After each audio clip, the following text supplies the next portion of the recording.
எங்க பொண்ணுங்கள் எல்லாம் நாங்க சாமி மாதிரி பாக்குறோம், எங்க வீட்டுல எல்லாமே அவங்கதான். அப்படி வளர்த்த பெண்களை வெறும் சாதிக்காக பலி கொடுக்கிற சூழல் தமிழ்நாட்டுல இன்னும் நடந்துட்டு தான் இருக்கு. 1 லட்ச ரூபாய் சம்பளம் வாங்கு, இந்த இடத்துல வேலைக்கு போ அப்படின்னு சொன்னா அந்த பையனால மாத்திக்க முடியும். அவன் மாத்திக்கவே முடியாத ஒரு ஜாதியை குறிப்பிட்டா அப்படின்னா அதை பேசுறது முட்டாள்தனம், பைத்தியக்காரத்தனம். கீழே ஒருத்தர் இருக்கான்னு சந்தோஷப்படுற, ஆனா நீ யோசிக்காத விஷயம் என்ன, உனக்கு மேலேயும் ஒருத்தர் இருக்கான்.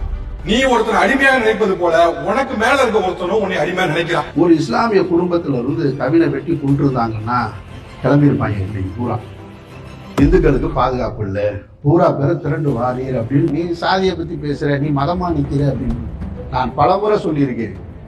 மதம் இந்த மனிதனை நேசிக்கிறதை தடுக்குதுன்னா இந்த மதத்தை விட்டு வெளியில வர தயாரா இருக்கேன்.